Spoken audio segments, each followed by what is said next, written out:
bá lọ lógún ọdún, ìṣẹ́jú kan lóòótọ́ á bá. When you translate that, it actually means that if the light travels for 20 years, it takes the truth but a minute to catch up with the lie. Nah, it's not true. That's also a lie. The truth does not chase after the lie. The truth sits immutable. Ibi tí pàtàkì jókòó sí nìdí àti bá. Where the seat waits, the ass will come to sit. The truth does not run after the lie. It is the lie that's finally exhausted, comes to where the truth never moves. So the truth never shakes. Nigeria wasn't the idea of Nigerians, and we'll come to that. Nigeria was first the property of a British slave trading company, and then it was purchased by the British Crown. It is important that the explanations be made and the foundations be laid before you can begin to understand how we came to the kingdom of fools. So I'll explain the evolution of the Nigerian. After the British had finished amalgamating the North and the South, after it had become obvious that at some point, just as slavery ended and the next stage was colonialism, there has to be another stage where the British would have to outsource the management of the plantation they had put together to a new generation of managers. So, beginning with the agitations led by the nationalists such as Azikiwe, Awolowo, and multiple others, this is not necessarily a class in name recognition, but suffice to say that there was a groundswell of demand for self-governance. And beginning in 1951 or thereabout, there were concerted efforts to hand over power to the natives, quote and unquote, who had been organized and balkanized into these multiple regions created by the British. You had three of them: the northern region, the western region, and the eastern region. Nigeria is a state. Those called Nigerians exist, but those called Nigerians are not citizens. They are subjects of the Nigerian state, but we didn't get there by accident. By 1960, there was an agreed constitution. That constitution is known as the Independence Constitution of 1960. That constitution gave huge powers to the Nigerians, those called Nigerians, to determine their own fate in a democracy, a parliamentary democracy. Magna Carta is what makes the British man a citizen, because it limited the powers of the king. It rendered the king subject to the law. It places the king under the authority of the law, in spite of all of the powers that were vested in the king. The law does not give a power that it fails to limit or delineate its use. That is the only time when you can have citizenship. British people were not citizens overnight, and it took years of reforms. It took decades, hundreds of years of wars, of all sorts of strife to establish the rights of the citizens, the powers of the courts, the rights of individuals that must be respected by the law and that curtails the powers that have been given by law to those who govern the state, those who enforce the laws, and those who interpret the laws. Everybody must be governed by the law before you might have citizenship. So, when we call ourselves citizens, are we living in a state that is governed by law, where the conduct of officers of the state are governed by law? Because if any person within the state be above the law, you cannot call that a place where you have citizens. How can any reasonable person demand that I should begin to laugh when the matter don't pass to cry? It's not a tragicomedy. But what they are saying is that if you cannot react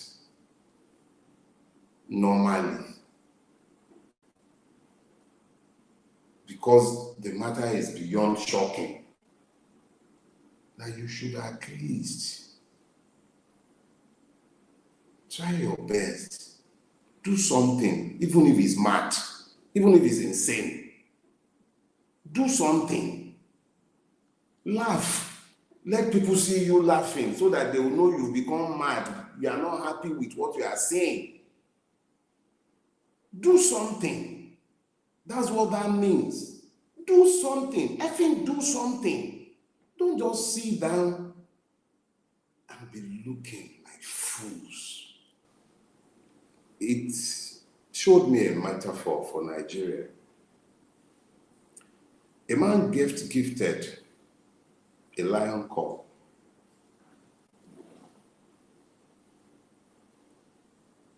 And of all the places he could keep the lion, and if you've been to Obasanjo Presidential Library, you know we're talking about hectares of land. This old fox could not cordon off 1,000 square meters of land with an enclosure for the lion. It had to be kept in a cage. That's Nigeria.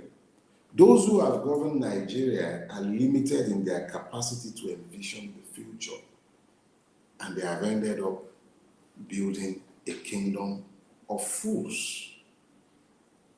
And why do I refer to those being ruined as fools? Consider that Yoruba proverb again. Bí ọ̀rọ̀ bá ju ẹkún lọ, ẹ̀rín láàrin. It means do something. Cry if you can't laugh. Laugh if you can't cry. Because imagine this. The outside world look at us. What do you think they are seeing? How do you think they see us? Like seriously, who do you think they believe that we are? Like seriously, let's think about it. Who do you think they think we are? If you were looking at us from outside, what would you think we are? Like, who do you think we are when you look at us? The readiness to embrace lies, to ignore the truth, to make excuses for failures, to damn the children's future. How do you think we're viewed? What do you think they think of us? Like we're smart? We're wise? Once upon a time, we were the sixth largest producer of crude in the world. How did we get to the point where we're importing our local fuel needs?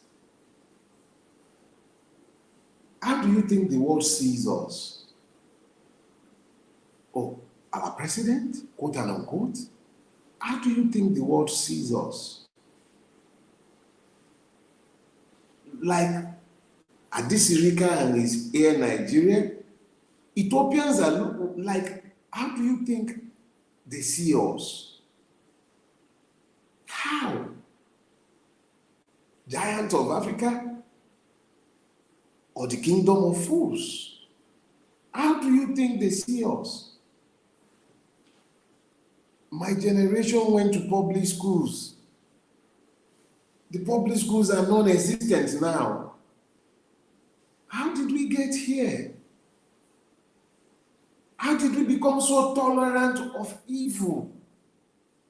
How? How do you think, how do we even deserve to be seen? Now. If you can't swear, put the hand on your damn heads. How do you think the world sees us? Look at us now. Sefa don't get more surpass Naira. Look at us. A man who can barely walk on his own has forced himself into office in our country, and we are begging the judiciary. What more do you need to know that we are building a kingdom of fools? It is how we are seen by the entire wide world. I know something else my fathers used to say. Who will not take advantage of the fool? Who will not oppress the fool?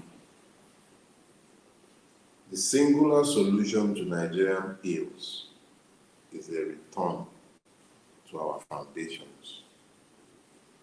The people can continue to divide themselves along ethnic lines, or even worse, call it tribes. You can continue to divide yourself along religious lines, but remember this: there are beneficiaries in the Nigerian space, just as there are what? Victims. The beneficiaries are the rulers.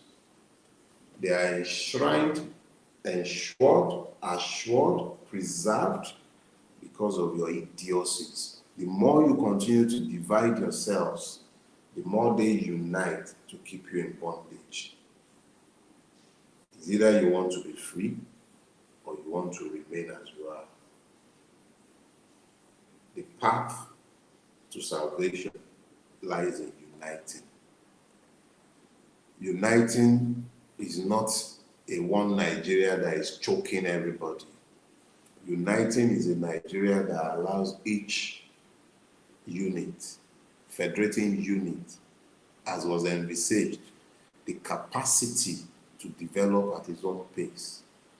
The alternative is the kingdom of fools that we started building since 1966.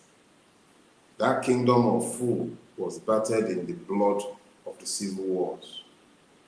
That civil war is not over. We're only lying to ourselves. A country at peace does not spend the kind of money we're spending on defense, whilst you have about almost 20 million children slapping the streets of your country. No classroom spaces for them. They've even helped us now. In Nigeria, to be employed is to work 1 hour in a week. We are the ones who keep lowering the standard of sanity. So Nigeria has a different definition for employment. What's come to Nigeria to die? Force, which is what was intended as bogus, came to Nigeria to become big. Democracy came to Nigeria to be hijacked by the Ogunleres of this world. Judiciary came to Nigeria to be giving weird, stupid decisions like the Akpabio's decisions of this world. We have built a kingdom of fools. It is my intention to provoke you, and I hope I have. But it is also my intention to galvanize you into opening your brains. If you're my generation, your situation is even worse. You have built a country in which your children cannot survive. If you like, send them to Jamaica, Bubumbu, US, Canada, everywhere. Eventually, what you would have made of them by failing to redeem this space, you have made vagrants of them because there will be nowhere to return to. Have you seen the Somalis when you travel in Europe? You seen them? If we were not a kingdom of fools, how would it even occur to anyone to be thinking of going to